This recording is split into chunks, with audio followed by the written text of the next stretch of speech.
इब्तिदा रब्बुल जलाल के बाबरकत नाम से लाखों करोड़ों दुरूद पाक नबी करीम सल्लल्लाहु अलैहि वसल्लम की ज़ात अक़दस पर और आपकी आल पर। आज हम मौजूद है जी जिप्स डेकोर सीलिंग एसोसिएशन का इलेक्शन है। यहाँ पर हमारे साथ दोनों सदूर और दोनों जनरल सेक्रेटरी मौजूद हैं। हम जानेंगे इनसे कि आपसे कुछ ही देर के बाद इलेक्शन का रिजल्ट आने वाला है, तो हम पहले मिर्जा वसीम साहब से जानेंगे कि जो भी इलेक्शन का रिजल्ट आएगा क्या वो एक्सेप्ट करेंगे। हाँ जी मिर्जा वसीम साहब। जी अल्हम्दुलिल्लाह जनाब, खुशी खुशी से। हार जीत तो अल्लाह के घर में है। जी जी बिल्कुल ऐसी बात है। कोई भी रिजल्ट आए आप दोनों एक दूसरे को गले लगाएंगे, जीतने वाला हारने वाले तो हम पहले ही लगा लेते हैं। हमारे साथ मैं रऊफ साहब मौजूद है। रऊफ साहब आप हमें बताएं कि आप हारने जीतने के बाद एक दूसरे को गले लगाएंगे? जी जरूर, क्यों नहीं। ये होता है जी अज़म। दोनों सदूर हमारे साथ मौजूद है। जी जनरल सेक्रेटरी साहब आपका क्या जी इंशाल्लाह जनाब, हम तो ये दोनों भाइयों के लिए दुआ गो भी है।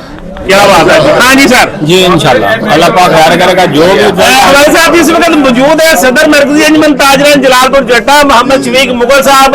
हम जानेंगे कि जो भी सदर इस वक्त इलेक्शन जीतेगा क्या वो मरकजी अंजुमन ताजरान के साथ भरपूर ताउन करेगा? जी इंशाल्लाह जी, जो भी इंशाल्लाह क्योंकि काम इंशाल्लाह हमने देखा है कि सुबह से 9 बजे से 8:30 बजे से सदर मरकजी अंजुमन ताजरान जलालपुर जट्टा मोहम्मद शफीक मुगल साहब यहाँ पर मौजूद है।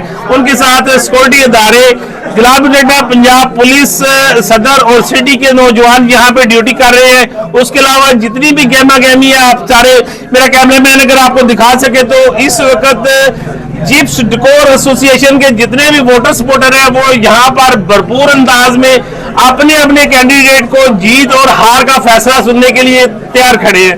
11:30 बजे यहाँ पे वोटिंग का गिनती शुरू होगी और इंशाल्लाह उम्मीद है कि 15 से 20 मिनट बाद 64 वोट अब तक कास्ट हो चुके हैं। 66 वोट जो अब तक कास्ट हो चुके हैं और हमें उम्मीद है कि जो भी इलेक्शन जीतेगा भरपूर अंदाज में सब एंजॉय करेंगे। आप देखते रहिए हमारा यूट्यूब चैनल तसद्दुक़ हुसैन मिर्जा के साथ।